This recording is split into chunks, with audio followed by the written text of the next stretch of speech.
A'udzubillahi minasyaitonirrajim. Bismillahirrahmanirrahim. Assalamualaikum warahmatullahi wabarakatuh. Alhamdulillahi wahda, wassalatu wassalamu ala rasulillah. Sahabat Ferry Channel, rahimakumullah. Pada pembahasan hari ini, kita sampai kepada serial Islamnya bangsa Mongol, episode yang terakhir. Ikhwata, fenomena sejarah masuk Islamnya bangsa Mongol dan kemudian munculnya dinasti Islam Mongol diyakini oleh para ahli sejarah sebagai suatu keanehan dan keajaiban. Thomas Walker Arnold, seorang sejarawan dan orientalis asal Inggris, dalam bukunya The Preaching of Islam, ia mengutarakan perasaan herannya kepada para penakluk itu. Sekaligus dia juga merasa takjub dengan kesungguhan pendakwah Islam. Dia takjub bagaimana bisa pendakwah Islam bisa mengalahkan pendakwah Buddha dan Kristen dalam menarik hati penguasa Mongol. Padahal Islam adalah musuh Mongol. Ditambah lagi, Mongol ini mereka memiliki hati yang keras, yang sebelumnya mereka tertutup tidak menerima keyakinan kecuali Samanisme. Jadi para dai telah mengalahkan tantangan besar dan melewati ujian yang sulit dalam berdakwah di tengah bangsa Mongol. Baik ikhwata, kita akan bahas dinasti-dinasti muslim bangsa Mongol, yang mana pada akhirnya menjadi sebab tersebarnya Islam ke banyak penjuru dunia, yang mana juga sebelumnya belum tersentuh oleh pensiar Islam dari bangsa Arab. Pertama, kekuasaan Mongol di wilayah ini lebih dikenal sebagai wilayah Golden Horde, yang mana diwariskan oleh Genghis Khan kepada anaknya yaitu Jochi Khan. Pada masa kekuasaan Berke Khan yang memeluk agama Islam, maka masyarakat Mongol Utara berbondong-bondong masuk Islam dan Islam jadi agama negeri Golden Horde pada umumnya. Berke Khan dikenal begitu antusias terhadap agama Islam, sampai-sampai Berke Khan berbaiat kepada Khalifah Islam di Baghdad. Kemudian Berke Khan juga membantu kerajaan Mamluk Mesir mengalahkan Hulagu Khan dalam pertempuran Ain Jalut. Maka sepeninggal Berke Khan, kekuasaan Mongol Utara di tangan Nogay Khan. Nogay Khan adalah keponakan Berke Khan yang juga muslim, dan Islam berkembang lebih luas lagi hingga menjangkau hampir semua wilayah Eropa Timur dan Siberia. Kedua, kekuasaan Mongol di wilayah ini lebih dikenal sebagai wilayah Ilkhanate, yang mana diwariskan oleh Genghis Khan kepada anaknya yaitu Tolui Khan. Setelah Tolui meninggal, wilayah ini dikuasakan kepada Hulagu. Hulagu Khan adalah aktor utama di balik penyerangan Mongol terhadap kekhalifahan Islam Abbasiyah di Baghdad. Hulagu Khan dikenal sangat membenci kaum muslimin saat berkuasa di Persia. Hanya saja ikhwata, pada akhir-akhir hidupnya, ia mempercayakan pendidikan putra keduanya yang bernama Tagudar pada seorang pendidik muslim. Hingga akhirnya putranya masuk Islam dengan nama Tagudar Ahmad. Setelah penerus Hulagu yaitu Abaga Khan yang beragama Kristen meninggal, maka kekuasaan Mongol Ilkhanate diberikan kepada adik Abaga yaitu Tagudar Ahmad yang muslim. Tagudar adalah raja Mongol Persia pertama yang masuk Islam. Karena masuk Islam, Tagudar Ahmad yang berkuasa dari tahun 1282 sampai 1284 Masehi, dia banyak mendapatkan tentangan dari pembesar-pembesar kerajaan yang lain. Akhirnya dia ditangkap dan dibunuh oleh Argun, yang kemudian Argun ini menggantikannya menjadi raja. Raja Ilkhanate yang keempat ini dikenal sangat kejam terhadap umat Islam. Banyak di antara penduduk Mongol yang muslim serta para pendakwah Islam yang dibunuh kemudian diusir.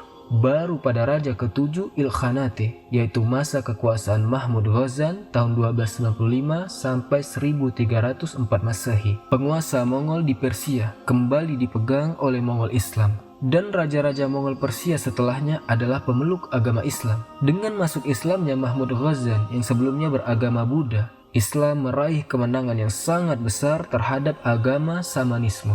Sejak itu pula ikhwata, orang-orang Persia, Arab dan Turki mendapatkan kemerdekaannya kembali. Berbeda dengan raja-raja sebelumnya, Mahmud Ghazan mulai memperhatikan perkembangan peradaban. Ia seorang pelindung ilmu pengetahuan dan sastra. Ia juga amat gemar kepada kesenian, terutama arsitektur dan ilmu pengetahuan alam seperti astronomi, kimia, mineralogi, metalurgi dan botani. Dan ia wafat dalam usia muda, yaitu umur 32 tahun. Dan dia digantikan oleh Muhammad Khudabanda ul Jaitu, seorang penganut Syiah yang ekstrim. Maka pada masa ini, para penganut Sunni banyak mengalami penindasan dan penyiksaan. Setelah itu, kekuasaan Mongol Persia dipegang oleh Abu Sa'id Bahadur Khan, yang dia berkuasa dari tahun 1317 sampai 1335 Masehi yang berpaham Islam Sunni. Dan para penganut Islam Sunni kembali mendapatkan kebebasannya lagi dan terhindar dari penindasan.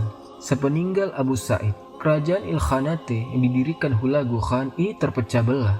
Masing-masing pecahan saling memerangi. Akhirnya mereka semua ditaklukkan oleh Timur Leng, Raja Mongol Islam dari Samarkand. Ketiga, beda dengan dinasti Islam Mongol di wilayah lain. Sebenarnya di wilayah Cina tidak sepenuhnya bisa disebut dinasti. Karena ikhwata, Raja Mongol yang berkuasa itu bukanlah muslim. Akan tetapi saat itu banyak pejabat tinggi di dinasti Yuan atau Kubilai Khan yang berkuasa dan memeluk agama Islam. Sebenarnya Islam telah sampai ke negeri Cina semenjak era Utsman bin Affan melalui jalur perdagangan dan dakwah. Pada era Bani Umayyah juga ada 16 utusan delegasi Islam dikirim ke negeri Cina. Sedangkan pada era Bani Abbasiyah dikirim lagi 12 utusan. Islam mulai benar-benar tersebar pada masa Kubilai Khan. Pada masa ini banyak kaum muslimin dari Turkistan dan Traksosiana yang menjadi tentara Mongol. Pada masa ini, banyak kaum muslimin dari Turkistan dan Transoksiana yang menjadi tentara Mongol. Pada masa Kubilai Khan, di kalangan pejabat muslimin memerintah hingga 8 provinsi dari 12 provinsi yang ada di negeri Cina. Salah satu muslim yang terkenal pada masa dinasti Kubilai Khan adalah Zan Siding Umar atau Said Ajal Syamsuddin Umar, yang merupakan komandan militer yang kemudian menjadi hakim di kota Beijing, wali kota Beijing, dan pengaruh politik di istana Kubilai Khan. Rasa sentimen terhadap muslim di Cina itu mulai muncul pada masa era dinasti Manchu yang dikenal membenci kaum muslimin dan para pejabat dinasti Yuan yang muslim. Hal ini terjadi karena umat Islam dan kelebihan dan keilmuannya berhasil menduduki jabatan-jabatan penting di pemerintahan sehingga menimbulkan kecemburuan sosial. Umat Islam di Cina kemudian ikut andil dalam berdirinya pemerintah Republik Cina sebagai upaya untuk bisa lolos dari penindasan dinasti Manchu. Pemerintah Republik Cina pun mengakui Islam sebagai salah satu unsur pembentuk Republik Cina yang terdiri dari orang Cina, orang Manchu, orang Mongol, bangsa Hui Islam, dan orang Tibet. Itulah sebabnya pada awal berdirinya dulu bendera Republik Cina itu terdiri dari 5 warna, yaitu merah, kuning, biru, putih, dan hitam yang melambangkan Islam. Sampai akhirnya Republik Cina mengalami kekalahan dari kaum komunis Tiongkok pada tahun 1949. Keempat, kekuasaan Mongol di wilayah ini diwariskan oleh Genghis Khan kepada anak keduanya yaitu Chagatai Khan yang meliputi wilayah Turkistan, negeri Uighur atau Gansu, dan negeri Transoksiana. Pada sejarah selanjutnya, Uighur dan Turkistan Timur diambil oleh Cina dan kini menjadi salah satu daerah di Cina yang sering bergolak karena memang akar budayanya berbeda dengan Cina. Wilayah Turkistan pada zaman sekarang meliputi negara-negara seperti Kazakhstan, Turkmenistan, Tajikistan, Uzbekistan, Kyrgyzstan, Afghanistan, Provinsi Xinjiang Cina, dan sebagian wilayah Rusia. Kawasan ini secara berturut-turut dikuasai oleh dinasti Chagatai dan anak cucunya. Khan Mongol pertama yang masuk Islam di wilayah Turkistan bernama Mubarak Shah. Mubarak Shah masuk Islam karena ibunya adalah seorang muslimah yang dinikahi oleh Kara Hulagu Khan, ayahnya yang merupakan cucu dari Chagatai Khan. Pemerintahan Mubarak Shah tidak lama dan ia digantikan oleh saudara sepupunya yang bernama Barok Khan. Barok Khan masuk Islam akhir jabatannya dan berganti nama dengan nama Ghiyasuddin. Maka selain 4 wilayah di atas yang dibagi langsung oleh Genghis Khan kepada anak-anaknya, selanjutnya ikhwata, Mongol juga menguasai wilayah Hindustan yang meliputi negara-negara seperti India, Pakistan, Bangladesh, Nepal, Bhutan, Sri Lanka, dan Maladewa.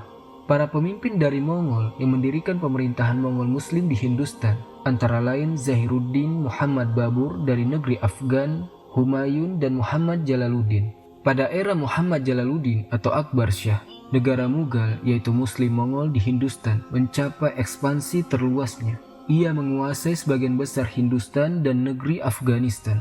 Berkaca dari sejarah bangsa Mongol dari era Genghis Khan sampai ke anak cucunya, Ada beberapa pelajaran pelajaran penting yang bisa kita ambil. Pertama, bangsa Mongol mungkin memang kuat secara militer, sampai-sampai kekhalifahan Islam di Baghdad bisa mereka runtuhkan. Namun, di aspek fundamental lain mereka sangat lemah. Dalam hal kebudayaan, ilmu pengetahuan, peradaban, dan pendidikan pada saat itu, mereka masih kalah jauh dengan Islam. Itulah kenapa banyak Khan Mongol yang akhirnya mempercayakan pendidikan anak-anaknya kepada pendidik dari Islam. Sehingga akhirnya banyak cucu dari Genghis Khan yang akhirnya memeluk agama Islam. Kedua, kita sekali lagi bisa melihat sejarah tentang keluhuran ajaran Islam, di mana dalam ajaran Islam itu tidak tersekat-sekat oleh golongan, kasta, suku, bangsa, negara, dan juga masa lalu. Walaupun nenek moyang bangsa Mongol berperilaku buruk terhadap umat Islam, tetapi ketika cucu mereka berbondong-bondong memeluk Islam, maka dengan tangan terbuka umat Islam menerimanya tanpa menaruh rasa dendam. Ketiga, sejarah membuktikan ketika umat Islam menjunjung tinggi ilmu pengetahuan, maka bangsa sekuat Mongol bisa ditaklukkan dengan ilmu, dengan pendidikan budi pekerti. Dan Islam pernah menjadi pusat peradaban dunia selama 14 abad. Mulai dari zaman Rasulullah SAW, Khulafaur Rasyidin, Bani Umayyah, Bani Abbasiyah, dan Turki Utsmani. Itu bisa terjadi karena mereka sangat menjunjung tinggi ilmu pengetahuan, sehingga ketika mereka suatu saat terjatuh, akhirnya selalu bisa bangkit lagi. Dan Al-Quran adalah sumber utama ilmu pengetahuan yang tidak ternilai harganya dan terjaga keasliannya sampai sekarang.